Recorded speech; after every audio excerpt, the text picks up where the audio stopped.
बिस्मिल्लाहिर्रहमानिर्रहीम। अस्सलाम वालेकुम।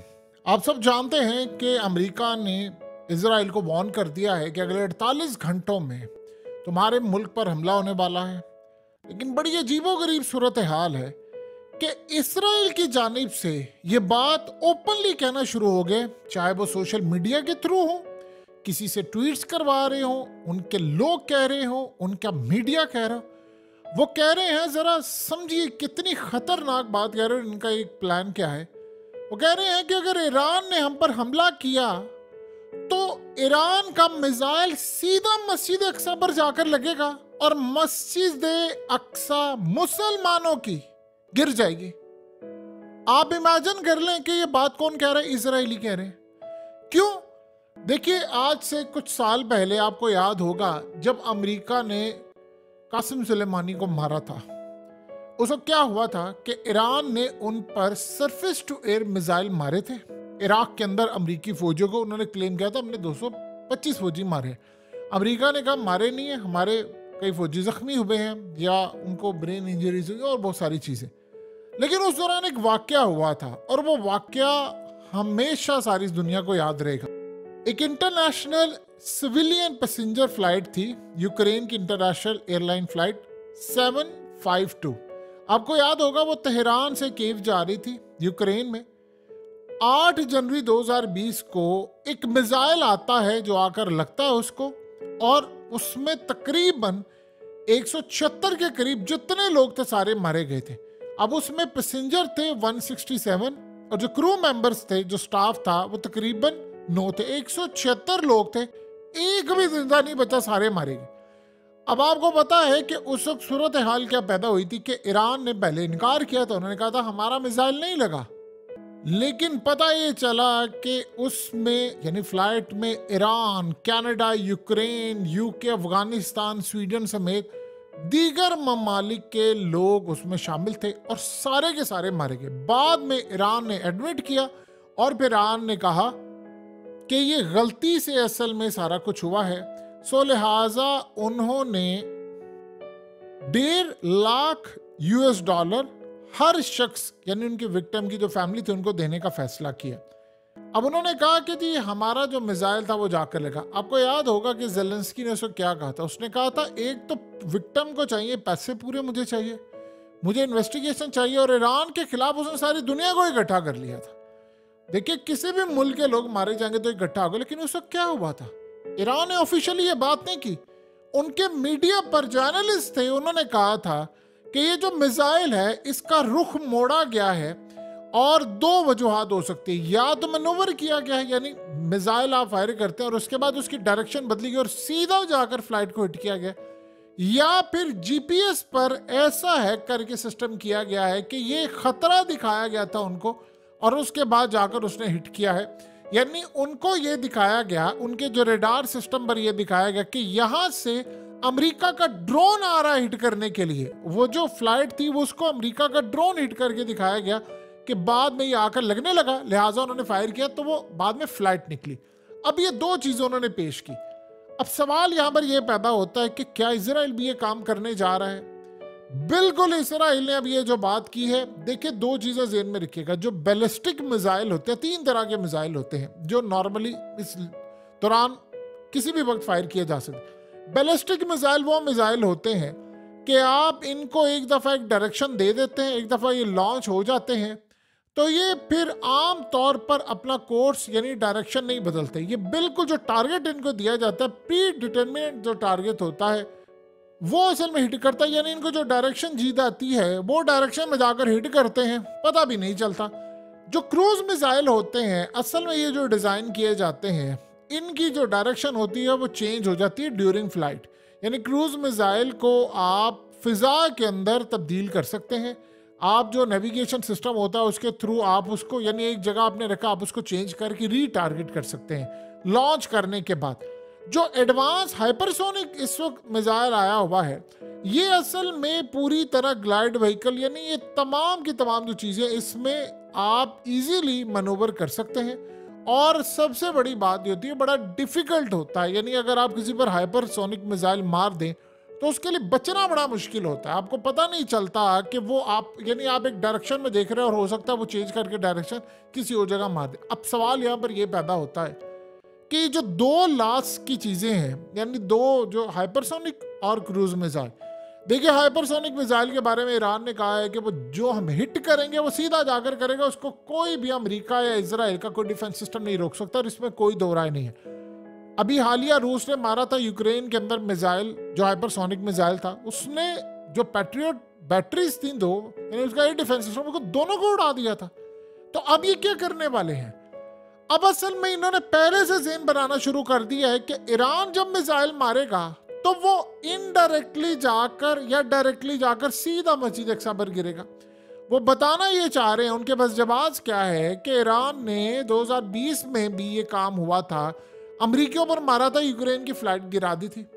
अब असल में वो कर क्या सकते हैं? देखिए टेक्नोलॉजी है उनकी, दो चीज़ें हैं। अगर ईरान हमला नहीं करता, ना आयतुल्ला खामनाई का कोई मुस्तकबिल, आपको याद होगा जब यूक्रेन पर उन्होंने हमला किया था, लोग सड़कों पर आ गए, तो उन्होंने कहा था आयतुल्ला खामनाई को निकाले, एयर चीफ को भी निकाले बाहर, क्योंकि ईरानी मरे थे उसमें बड़ी तादाद में। उन्होंने कहा था कि सदर भी जाए, आर्मी चीफ भी जाए, उस वक्त इतने हलाके ही लोग मारे गए थे, एहतजाज बड़ा स्ट्रांग था। तो अब सूरत हाल ही क्या कर रहे हैं? ये सुने पहले ज़हन साजी करें इजरायली, वो कह रहे हैं कि ईरान मिसाइल मारेगा तो वो जाकर लगेगा। एक मिनट रुकिए, आपको एक वीडियो ये आपकी स्क्रीन पर चल रही है, ये जरा गौर से देखिए, iPad Go 2। आपको याद है 2012 में ये वीडियो बनाई थी उन्हीं शैतानी ताकतों ने, जिसमें दिखाया गया था कि दुनिया की जब तबाही होगी तो मस्जिद अक्सा के ऊपर मिसाइल गिरेंगे आकर।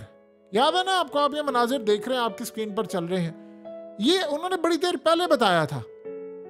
अब उनको एक जवाब मिला है कि ईरान अगर हमला करता है, लट से ईरान हमला कर देता है और वो आगे से खुद ही कोई कार्रवाई डाल देते हैं और कह देते हैं कि जी ये देखो जी हिट हो गया जी मिसाइल, हमने नहीं किया, ये तो ईरान का मिसाइल था। दो तरीके से, या तो वो इसको हैक कर सकते हैं। देखिए अगर तो ये हैक कर सकते हैं तो वो डायरेक्टली इधर हिट करवा देंगे कि पूरा वर्ल्ड ईरान के खिलाफ हो जाए, और जो 2 अरब मुस्लिम हैं बजाय हमारे खिलाफ लड़ने के वो ईरान के खिलाफ खड़े हो जाए। तो ये उनके लिए एक टारगेट हो सकता है, वो करते। अब ईरान की इस चीज को देखना, ईरान की सारी इज्जत, उसका मुस्तकबिल दाव पर लगा हुआ है। आज अगर ईरान ने हिट ना किया इजराइल को मिसाइल, तो याद रखिएगा ये बात, ये ज़हन में आपने रखनी है बात। अगर ईरान ने आज हिट ना किया तो फिर ईरान, याद रखे, फिर सफ़ा हस्ती से ईरान का भी कोई रहना मकसूद नहीं होगा। यानी इस सूरत हाल के अंदर ईरान को इजराइल ने छोड़ना नहीं है। फिर वो क्या करेंगे? वो कई हमले करेंगे ईरान पर कि ईरान एक दफ़ा हमला करे, उस चक्कर के अंदर वो ये वाला मिसाइल नहीं, कोई भी मिसाइल हो सकता है, हैक करके उसकी डायरेक्शन चेंज करके वो मार सकते हैं अगर वो काबू आ गया। अभी सूरत हाल के अंदर वो इस जंग को बढ़ा सकते हैं। तो ये याद रखिए, हो सकता है इस दफ़ा नहीं, वो बाद में कोई ऐसा करें कि, यानी आप सोचे कि अल-शिफा हॉस्पिटल में उन्होंने नहीं किया था। अल-शिफा हॉस्पिटल में क्या किया था इन्होंने? खुद मिसाइल मारा था और उसके बाद नाम किसका लगा दिया था? हमास का नाम लगा दिया था कि उन्होंने मिसाइल मारा। उनके तो रॉकेट छोटे छोटे थे, वो तो अगर अमेरिका तो छोड़े, बाकी चीज़ों को तो छोड़े, कोई भी एडमिट करने को तैयार नहीं था कि वो तो जाकर अगर इसराइल में हिट करते थे। कई बिल्डिंग्स पर हिट किया हमास के रॉकेट, तो वो किसी एक फ्लैट को नुकसान पहुंचाया पूरी बिल्डिंग में। वो तो इतने पावरफुल थे ही नहीं कि जाकर पूरी बिल्डिंग्स या पूरे के पूरे अस्पताल को तबाह कर देते, तबाह ही पैदा नहीं होता।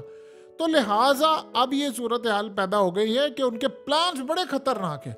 दो काम हो सकते हैं, या तो वो इसको हैक कर सकते हैं अगर वो होता हुआ, और वो सीधा उसकी डायरेक्शन चेंज कर देंगे, सारा इल्जाम वो ईरान पर लगा सकते हैं।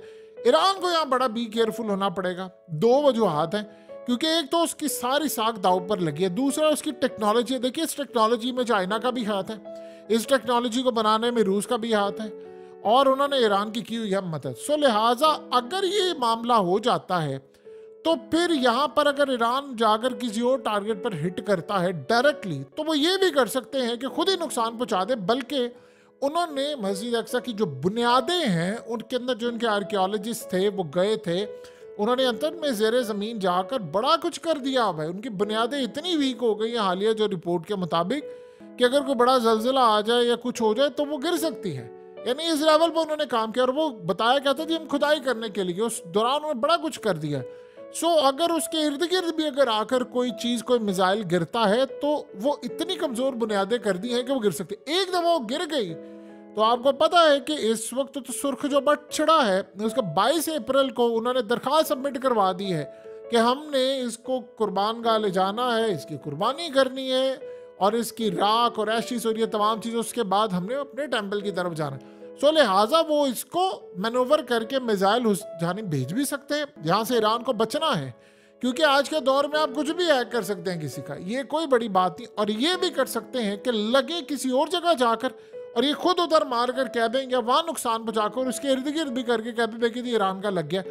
या एक दफ़ा याद रखिएगा, ईरान की जब लड़ाई होगी तो फिर इसराइल ने काम ये करना है कि उसने लड़ाई करनी ही करनी है। जाहिर सी बात है फिर वो आकर करेगा ईरान के ऊपर हमले, और एक दफ़ा दो मुल्कों ने आपस में एक दूसरे पर हमले शुरू कर दिए तो फिर मिसाइलों की तो बरसात होगी। तो जो 2.5 लाख मिसाइल इस वक्त पड़े हुए हैं वो किस जगह पर पड़े हुए हैं? वो तो हिजबुल्लाह के पास है। हमास भी लड़ाई करी, ईरान ने भी मिसाइल मार रहे हैं, इनके पास हाइपरसोनिक है, इनके पास और सारी चीज़ें। तो वो मिसाइल जब उन्होंने मार रहे हैं तो इस सूरत हाल में किसी एक मिसाइल की डायरेक्शन भी वो बदल दे, अगर वो कर सकते हो, या वो उसकी आड़ में कह दे कि जी ये यहाँ पर आकर लगे, कहीं और वो कह दे इधर लगा, तो लिहाजा तबाह गई। वो इस चक्कर में याद रखिएगा दुनिया के तमाम मीडिया यही कहेगा कि जी हाँ जी ईरान ने कर दिया, काम ये फलाना कर दिया। वो ये कर सकते हैं और वो फिर मुस्लिम ममालिक को उसके खिलाफ खड़ा कर सकते हैं। उनके बड़े प्लान्स हैं, आपको अंदाजा नहीं हुआ है कि किस लेवल पर जाकर वो ये काम कर सकते हैं।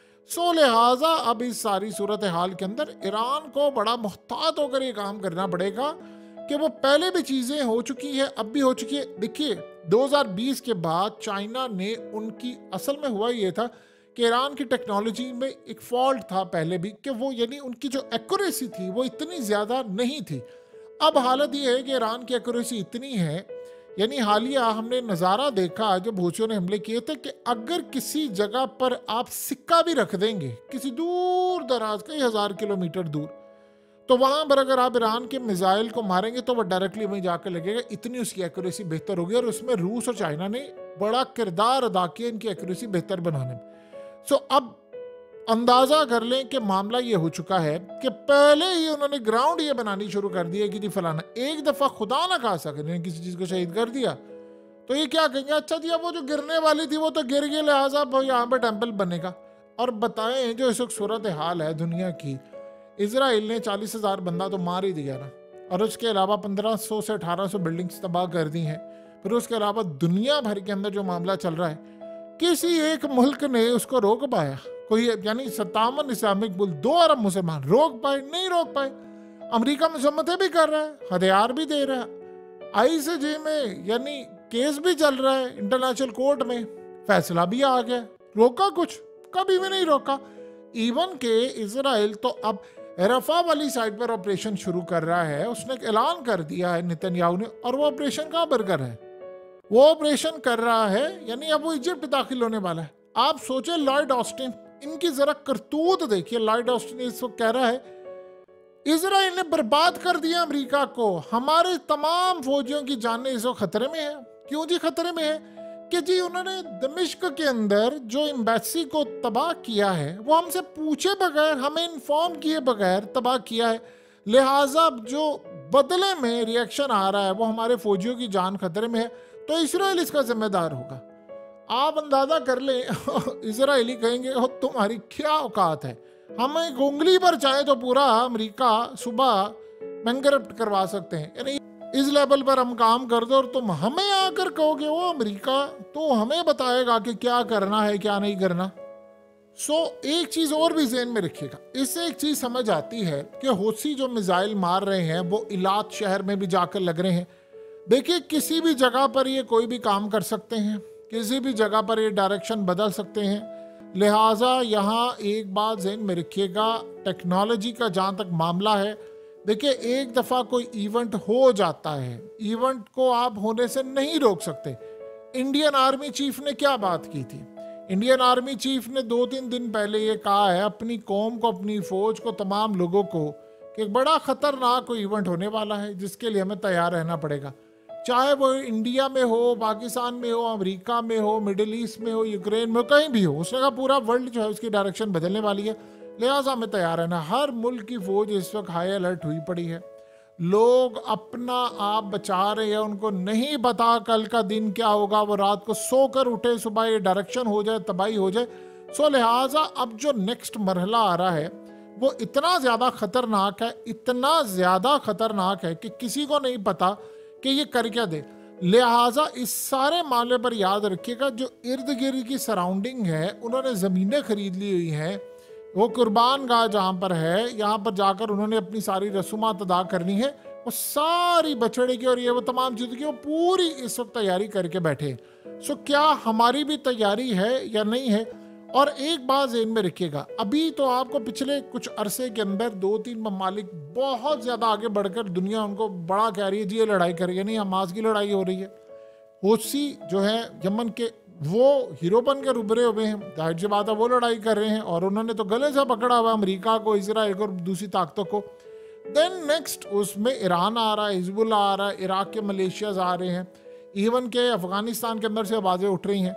लेकिन अगर ये इवेंट हो जाता है तो देन इसके बाद क्या हाल होगा, ये तो आप उसका अंदाज़ा भी नहीं लगा सकते कि हम किस लेवल पर जा रहे हैं और क्या मामला हो रहा है इस खित्ते के अंदर कि इतनी तबाहकुन सूरत हाल है कि पहले ही सोशल मीडिया पर इजराइलियों ने ये कहना शुरू कर दिया इंटरनेशनल सतह से कि ये जो कुछ होने जा रहा है असल में इसके पीछे ईरान होगा।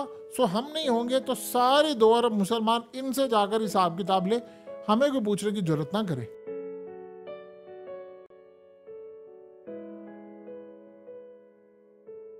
हकीकत टीवी को सब्सक्राइब करना मत भूलें, वीडियो को लाइक करें, शेयर करें और कमेंट सेक्शन में अपनी राय का इजहार जरूर करें।